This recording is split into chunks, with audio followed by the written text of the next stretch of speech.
large ship has collided with the Francis Scott Key Bridge in Baltimore, Maryland, causing major damage. Video obtained by CNN shows the bridge collapsing into the water below.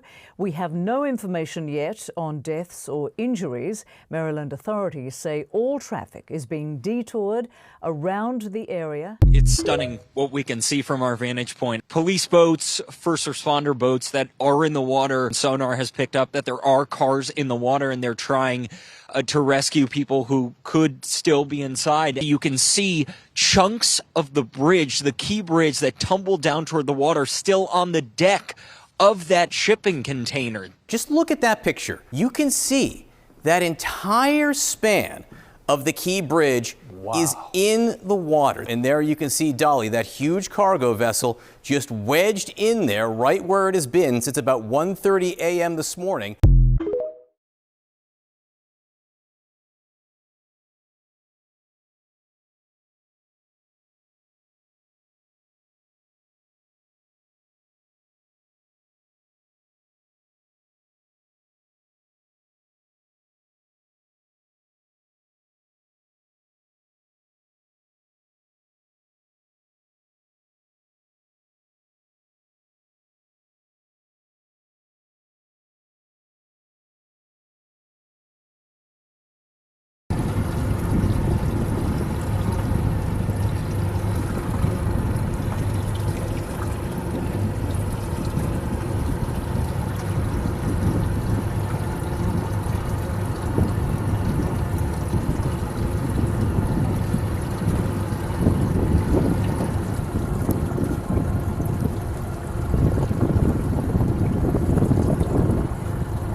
Yeah, so I'm a chief engineer and I've worked on ships like this my whole life. This is a Panamax, or a Neo-Panamax design, largest ship that can get through the Panama Canal, built in Hyundai Heavy Industries. I worked in Hyundai Heavy Industries and went on board a sister ship to the Dolly. These ships are operated in and out of the U.S. and get around the Jones Act by having foreign crews. As long as they don't come into two U.S. ports, one after the other, they're allowed to be foreign flagged and use our ports. The crew on a ship like this is paid very low wages and could be from anywhere in the world: Indian, Sri Lanka, Filipino. These ships like these are maintained on shoestring budgets. The shipping industry is very competitive, and how much money you spend on maintenance can make or break a contract. These ships have the minimum safety designs to be seaworthy enough to enter U.S. waters. They generally don't meet Coast Guard regulations. Ships like these don't have very many redundant power systems. In the case of a power outage like we saw here, the blackout, there's an emergency generator. If that doesn't come on or comes on and then trips back off, then you don't have any steering. This ship weighs about 100,000 tons, and with that momentum, putting the anchor down, they put the anchor down, it didn't really do anything. It's like putting sewing thread down to try to stop a school bus. The public lives in blissful ignorance of how unreliable and how poorly crewed these vessels actually are. There are many, many failure modes that can cause a power outage on a ship to lose the plant, both electrical and mechanical. Again, when you're doing shoestring maintenance, this is the kind of thing that happens. That said, this doesn't look intentional to me. It looks like just a power outage. The ship drifted into the support for the bridge and the bridge collapsed. There's no conspiracy going on here. It's just lack of maintenance and human error with the crew. More details have emerged regarding the likely cause of the blackout on the Dolly. They've interviewed the crew, and one officer on the Dolly said that before the crash, the engines coughed and then stopped. This doesn't necessarily mean it's 100% fuel. It could have been a turbo failure or whatnot, but since they couldn't get another generator going, fuel is the likely systemic cause. as a lot of vessels have fuel problems, especially after being in port. So here's a pretty good article that's factual, and I've read through a bunch of them. So if you want to check this one out, it kind of gives you an overview of what ships face bunkering around the world. So I'm going to do another video on fuel systems and the issues they have. So there's a lot of misinformation in some articles I've read this morning regarding redundancy and segregation of fuel. So I thought I would clear some of that up. So I couldn't find a fuel schematic online regarding this type of vessel that was accurate, so I made my own. Here, if you take a look, you'll see there are large storage tanks on the ship for heavy fuel and for diesel fuel. Now, there'll be several heavy fuel storage tanks. Sometimes they're called double bottoms. Here we have a pump, and we have the same thing for the diesel fuel tank. So basically, the engines are segregated as your ship service diesel generators, and this ship had 4 of them. And over here, we have the main engine, and I'm indicating it with a propeller. So both of them have similar type fuel supply systems where you have a day tank or service tank for both diesel and heavy fuel. And then you have a mixing skid or mixing tank over here with a 3-way valve. So one of the problems here is that if you contaminate this fuel here loaded while you're bunkering, then you can actually put contaminated fuel to all of your engines, both your auxiliary generators and your main engine. So there's some misinformation out there. I've read in articles where these are separated, which they can be separated when you have multiple tanks. But generally, when you bunker, you fill all your storage tanks on the vessel. So if you take on fuel from a fuel supplier that's contaminated, you contaminate all your storage tanks. So I'm not showing a lot of details on this drawing, purifiers. So there are devices that clean the fuel and purify the fuel. And there are strainers and whatnot in the system. But generally, heavy fuel doesn't actually have any filters. There'll be a strainer on the engine, an indexing ball and Kirsch. They call it a filter, but it's actually a metal strainer that self-cleaning. But basically, if you put a large amount of dirt or water in these kind of tanks, and then you're not doing your diligence to keep them segregated and to prevent from putting them up into your service tanks, it's quite easy to contaminate your fuel system and knock out the power plant and have a blackout. So this is a common failure mode among vessels. And honestly, when you're buying fuel, people love to sell you dirt and water and charge you for fuel. So you have to be very diligent while you're loading fuel. And I'll do a separate video on bunkering. Ladies and gentlemen, boys and girls, welcome to another episode, not so fun-filled episode, somber episode of Bridge Talk, coming from the Nerd Chronicles, yours truly. This is your host, the socially awkward nerd, Christian Paul's up in the building, all right? And in lieu of what has gone on, with the situation going on in the Baltimore harbor and the Baltimore area, all right, as you see this beautiful view, the little approaching sunset coming by, up by the Hudson River above, where you're seeing glimpses on the walkway of the new Champions Sea Bridge, officially known as the Governor Mario Cuomo Bridge, all right? In lieu of the Francis Scott Key Bridge collapse that happened around last week at the time of this recording, it's some very, very, very unfortunate scenarios that has gone by when it came to the collapse, as well as the accidental transit that came before it. And give you a little bit of side note, deepest condolences to those that have lost their lives up in this tragedy, during this tragic accident. Deep condolences to their families as well as their friends in regards to this horrible situation. Right? But we know, given the facts of the situation, that the Key Bridge, right, the Baltimore Key Bridge was in good condition by the Maryland Department of Transportation, did their bridge maintenance and everything else, and they basically rated it as good condition prior to the accidental collapse due to that hit by the big 11,000 ton We hereby interrupt your regularly scheduled programming, ladies and gentlemen, to make some clarifications up in the video, for which I truly apologize in advance, ladies and gentlemen. Basically, in this video, later down the line in this video, you're going to hear me saying basically like a 10,000 ton cargo ship, while in actuality, the actual dally up by the port of Baltimore Harbor is actually over 100,000 tons. And take note, a ton equals 2,000 pounds, ladies and gentlemen. So you're dealing with a 2 million pound ship. So imagine you dealing with a 2 million pound ship that even hits a support channel on even a bridge like the Mario Cuomo Bridge by at least 1 knot or higher, right? And the bridge basically weighs 74 million pounds. The whole entire bridge over the Hudson River.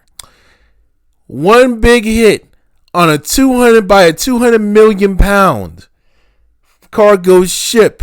You know what I mean? That bridge would not even be able to maintain that type of force. It will deal with at least a partial collapse, regardless of what type of bridge it is, just like what you saw, unfortunately and tragically, with the Francis Scott Key Bridge. You know what I mean?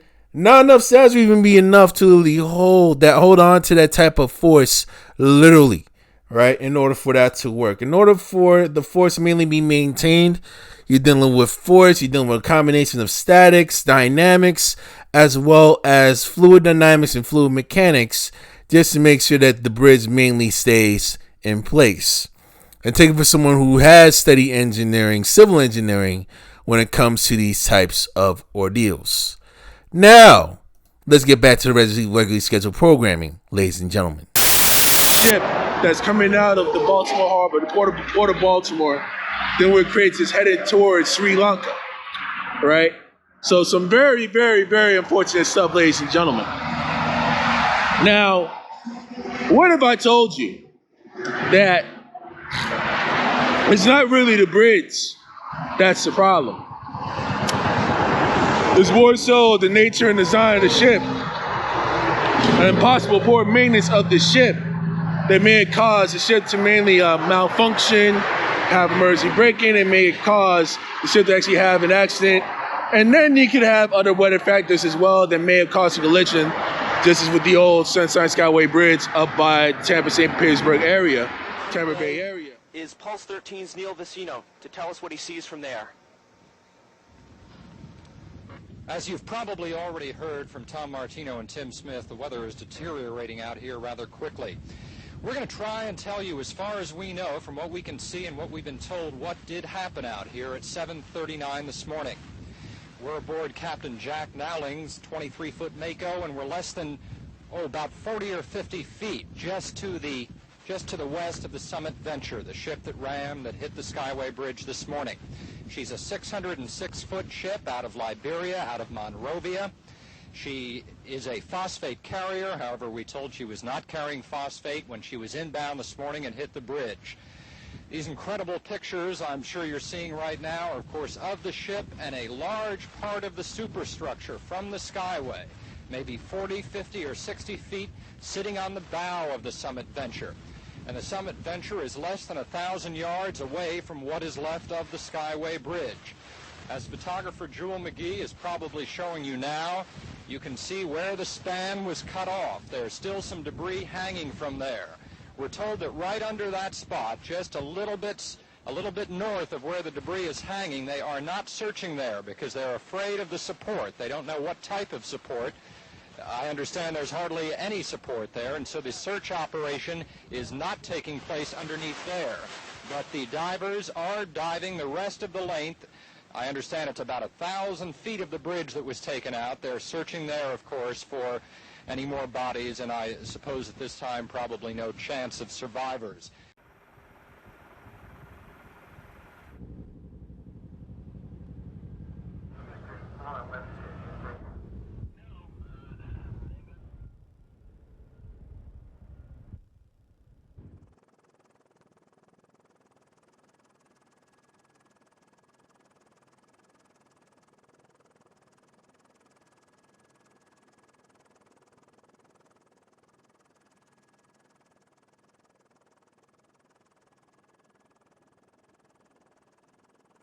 Tampa Bay area, once they had to deal with the partial collapse or collapse thereof of the old bridge around 1980, which is very, very, very, very unfortunate. So as you look into this bridge here, and as you look up in this little big, decently sized cargo ship that's basically about to actually go across through the underpass of the river based on the route guidance that's supposed to come.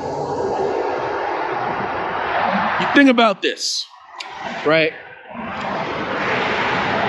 God forbid we have horrible conditions going on. Right now we got perfect conditions literally coming by up in the Hudson Valley up north in New York City. Rockland and Westchester County combined, we up in Westchester County right now. Right now, some very, very perfect conditions. But what if the weather was really, really horrible? Extreme rain, extreme flooding, windy conditions, thunderstorms. You know what I mean? And people are literally trying to get their day, and they weren't prepared for it. And they have a hard trouble actually seeing through the day. And all of a sudden, they accidentally hit one of those little ports or little stable ports that comes by up in that little bridge. One of these support columns, one of those support columns get hit by like a big bolt. No matter what type of bridge that bridge is built, whether it's a suspension bridge or a truss bridge, and what's the key bridge, the old key bridge that was not collapsed, was a truss bridge, or even like a cable suspension bridge, like the Tappan Zee Bridge, the brand new Tappan Zee Bridge that we know of. You know, no bridge of any type, of any magnitude, will be able to actually sustain that type of force with a ship that's dealing with like 12,000 tons or 13,000 tons worth of force literally coming at you. It's not going to be literally up in one piece. There will be a collapse that's going to go on, and more than likely, if there's cars up on the road, more than likely it's a possibility that there could be lives lost, unfortunately and sadly. But this is something to really, really think about.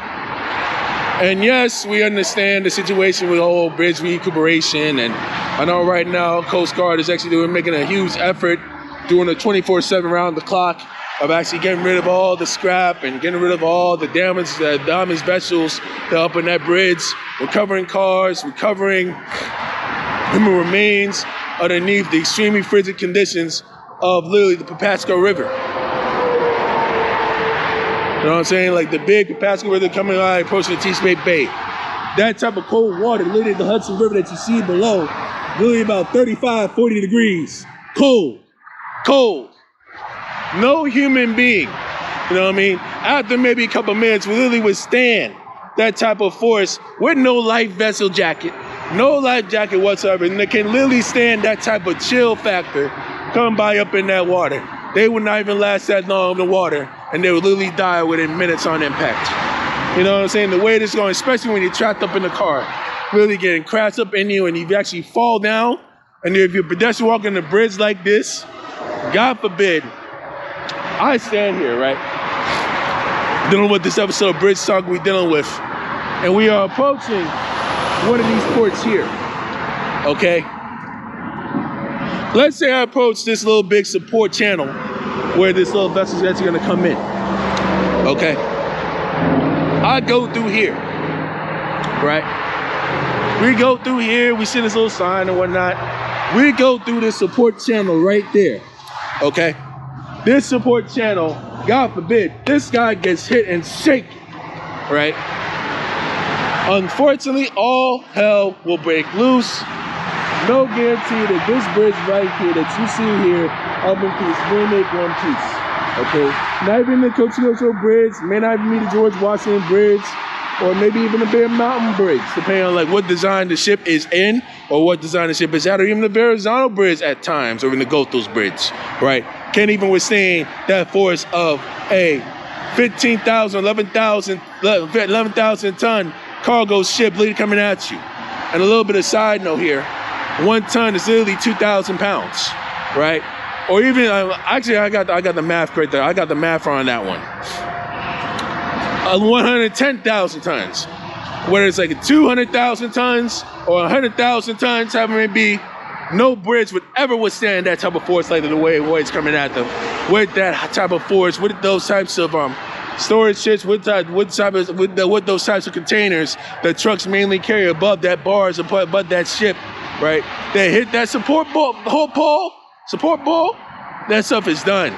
The bridge is walloped. It won't be seeing partial collapse, at least done for. You know what I mean? And not only going to deal with like a cost recovery and everything, you're dealing with like a suspension of people, like goods really coming out of the Baltimore Harbor. Regional economy losing money for another period of years. Traffic problems really coming down. 95 and 295 up in the tunnels. If the goods are maybe extremely heavy or dealing with like explosive goods or hazardous materials, they gotta be dealing with all of that congestion going on the north side of the Baltimore Beltway, which is literally gonna need more help during rush hour, during peak hours, excuse me. You're dealing with all of those things.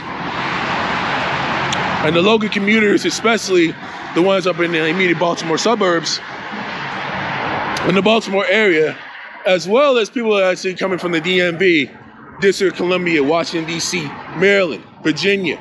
You guys actually trying to go to first try to visit Baltimore, or even go to like any of the northern cities, Philadelphia, Wilmington, Newark, Trenton, New York City, New Haven, Hartford, Boston, Albany, you name it, anywhere in the Northeast.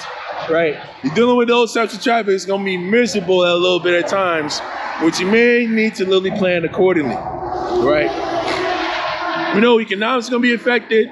It's gonna be like substantial economic negative consequences literally affected when it comes to the immediate Baltimore region. Definitely the greater Baltimore, Washington D.C. area. You know, they're gonna be affected as well. And also trade-wide, like the Midwest is gonna be affected, as well as virtually all of the East Coast. You know what I mean? Because all that stuff is literally going to be detoured or impacted in some form or fashion, which the nation's going to be impacted economically in terms of GDP. All right? We know this. You know, the newscasters and all the financial analysts mainly told us about this. But even if, hypothetically, they build a new advanced bridge, right? And they build actual protective ports that actually try to slow, you know, basically like a ton ship, basically like a cargo ship down, right? We also got to understand the evolutions of those cargo ships as well and how they're built, how they're maintained. They have like stricter guidelines on how they're mainly gained and how they're mainly run, how they're professionally driven, how they're actually basically been controlled as well. Those also have to be factored in, you know.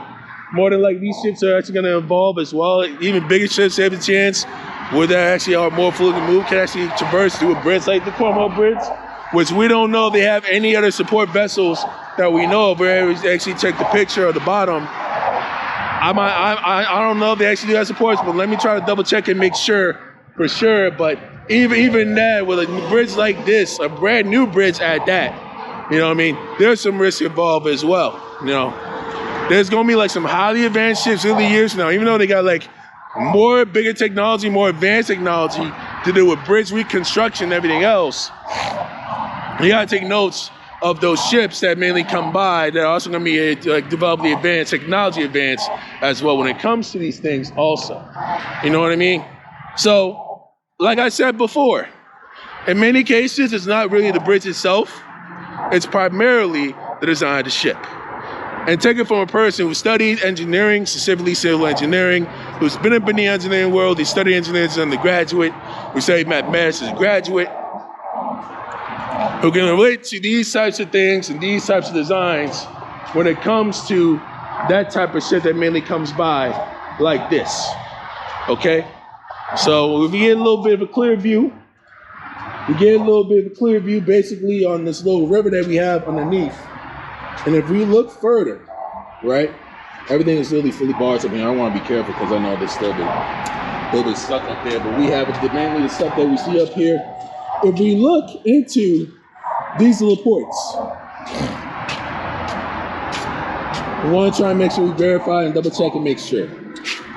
These little ports right here, ladies and gentlemen, if God forbid this ship comes by, here's one of these ports, and no protective barriers, that bridge is done, completely done. All the wiring, all the stuff that's balanced with all like the screws and everything is gonna be literally fully damaged, metal wrangled, bunch of shards gonna come by, twisting up into sharp pieces. It will be completely done completely mangled, damage that little ship underneath. God forbid something like this happens up here, right? Even if you put like protective barriers around this bridge, okay, even if you do something like that in that particular angle, with this type of stuff, if that cargo ship is much heavier and is coming by recklessly and is unprepared and has some faulty issues, even this bridge right here is not safe, okay? And like I said before, once again,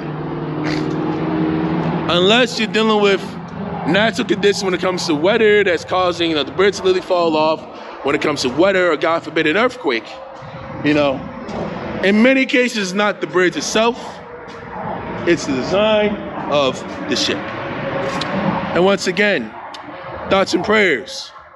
Deep condolences go out to the whole city of Baltimore.